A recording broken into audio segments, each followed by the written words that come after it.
Hi, welcome back to my YouTube channel. ನಿನ್ನೆ ವಿಡಿಯೋದಲ್ಲಿ ನಾನು ಶುಂಠಿಯ ಇತಿಹಾಸದ ಬಗ್ಗೆ ತಿಳಿಸಿಕೊಟ್ಟಿದ್ದೆ.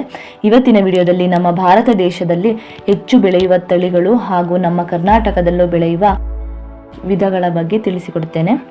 ಹಲವಾರು ಶುಂಠಿಯ ತಳಿಗಳನ್ನು ನಮ್ಮ ಭಾರತದಲ್ಲಿ ಬೆಳೆಯುವ ಪ್ರದೇಶಗಳು ಇವೆ. ಅವುಗಳಲ್ಲಿ ಸಾಮಾನ್ಯವಾಗಿ ಶುಂಠಿಯನ್ನು ಬೆಳೆದ ಸ್ಥಳಗಳ ನಂತರ ಹೆಸರಿಡಲಾಗುತ್ತದೆ. ಕೆಲವು ಪ್ರಮುಖ ಸ್ಥಳೀಯ ತಳಿಗಳೆಂದರೆ ಮಾರನ್, ಕುರುಪ್ಪಪಾಡಿ, ಇಂಗ್ಮಕೀರ್, ಎರ್ನಾಡ್, ವೈನಾಡ್, ಹಿಮಾಚಲ ಮತ್ತು ನಾಡಿಯಾ. ರಿಯೋ ಡಿ ಜನೈರೋದಂತಹ ವಿಲಕ್ಷಣ ತಳಿಗಳು ಕೃಷಿಕರಲ್ಲಿ ಬಹಳ ಜನಪ್ರಿಯ. ಭಾರತದಲ್ಲಿ ಒಟ್ಟು ಶುಂಠಿ ಉತ್ಪಾದನೆಯಲ್ಲಿ ಸುಮಾರು 43% ಅನ್ನು ಉತ್ಪಾದಿಸುತ್ತದೆ ಎಂದು ತಿಳಿದು ಬಂದಿದೆ. ಈ ಎಲ್ಲ ಶುಂಠಿ ಉತ್ಪಾದನೆಯಲ್ಲಿ 50%ಗಿಂತ ಹೆಚ್ಚು ಪಶ್ಚಿಮ ಬಂಗಾಳದಲ್ಲಿ ಹಾಗೂ ಉತ್ತರಾಖಂಡ ಮತ್ತು ಈಶಾನ್ಯ ಪ್ರದೇಶದಿಂದ ಬರುತ್ತದೆ. ಈಗ ಭಾರತದ ಅತ್ಯುತ್ತಮ ಶುಂಠಿ ವಿಧದ ಬಗ್ಗೆ ತಿಳಿಸುತ್ತೇನೆ. ಭಾರತದ ಅತ್ಯುತ್ತಮ ಶುಂಠಿ ವಿಧವು ಮೇಘಾಲಯದಿಂದ ಬರುತ್ತದೆ. ಈಗ ಶುಂಠಿಯ ವಿಧಗಳ ಬಗ್ಗೆ ಒಂದಿಷ್ಟು ಮಾಹಿತಿ ತಿಳಿಸ್ತಿದ್ದೇನೆ. ಇಂಗ್ಮಕೀರ್ ಇದು ಒಂದು ರೀತಿಯ ತಳಿ. ಇದರ ಬಗ್ಗೆ ನೋಡೋದಾದರೆ ಇಂಗ್ಮಕೀರ್ ಮೇಘಾಲಯದ ಚರಾಸ್ತಿಯ ಸ್ಥಳೀಯ ಶುಂಠಿ ವಿಧವಾಗಿದ್ದು ದೀರ್ಘಕಾಲದಿಂದ ಇದನ್ನು ಬೆಳೆಯುತ್ತಿದ್ದಾರೆ.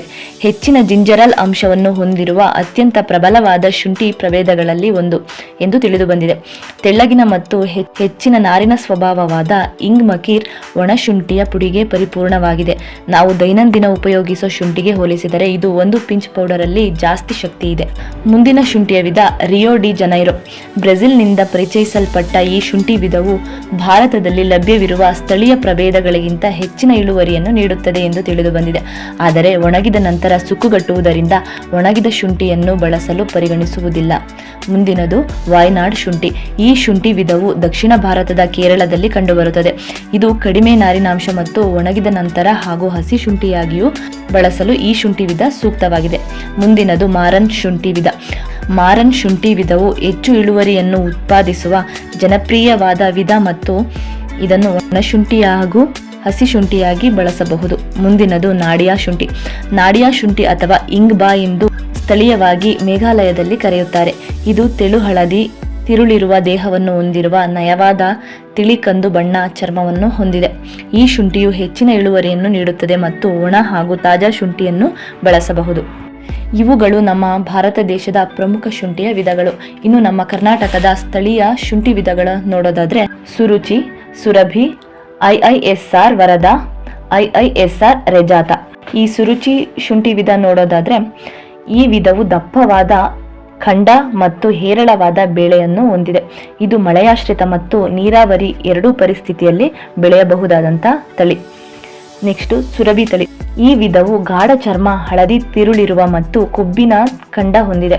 ಇದು ಮಳೆಯಾಶ್ರಿತ ಮತ್ತು ನೀರಾವರಿ ಎರಡೂ ಪರಿಸ್ಥಿತಿಗಳಲ್ಲಿ ಬೆಳೆಯಬಹುದು. ಮುಂದಿನ ತಳಿ IIRS ವರದಾ. ಈ ವಿಧವು ಹೆಚ್ಚಿನ ಇಳುವರಿ ಮತ್ತು ಉತ್ತಮ ಗುಣಮಟ್ಟ ಹಾಗೂ ಕಡಿಮೆ ಫೈಬರ್ ಅಂಶವನ್ನು ಹೊಂದಿದೆ. ಮುಂದಿನ ತಳಿ IIRS ರೆಜಾತ.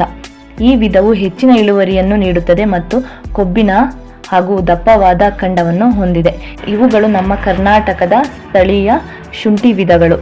IISR ರೆಜಾತ, IISR ಮಹಿಮಾ ಮತ್ತು IISR ವರದಾ. ಈ ಮೂರು ತಳಿಗಳನ್ನು ಅತಿ ಹೆಚ್ಚು ನಮ್ಮ ಆಲ್ ಓವರ್ ಇಂಡಿಯಾದಲ್ಲಿ ಈ ಶುಂಠಿಯ ತಳಿಗಳನ್ನು ಬೆಳೆಯುತ್ತಾರೆ. ಇದಿಷ್ಟು ಹಸಿ ಶುಂಠಿಯ ವಿಧಗಳು. ನೆಕ್ಸ್ಟ್ ಮುಂದಿನ ವಿಡಿಯೋದಲ್ಲಿ ಜಾಗತಿಕ ಮಟ್ಟದಲ್ಲಿ ಶುಂಠಿಯ ನಿರೀಕ್ಷೆ ಮುಂದೆ ಏನೇನಿದೆ ಅಂತ ತಿಳಿಸ್ಕೊಡ್ತೀನಿ. ಈ ವಿಡಿಯೋದಲ್ಲೇ ತಿಳಿಸ್ಕೊಡ್ಬೇಕಾಗಿತ್ತು. ವಿಡಿಯೋ ತುಂಬ ಲಾಂಗ್ ಆಗುತ್ತೆ ಅಂತ ನೆಕ್ಸ್ಟ್ ವಿಡಿಯೋದಲ್ಲಿ ಕಂಟಿನ್ಯೂ ಮಾಡ್ತಿದ್ದೀನಿ. Thank you.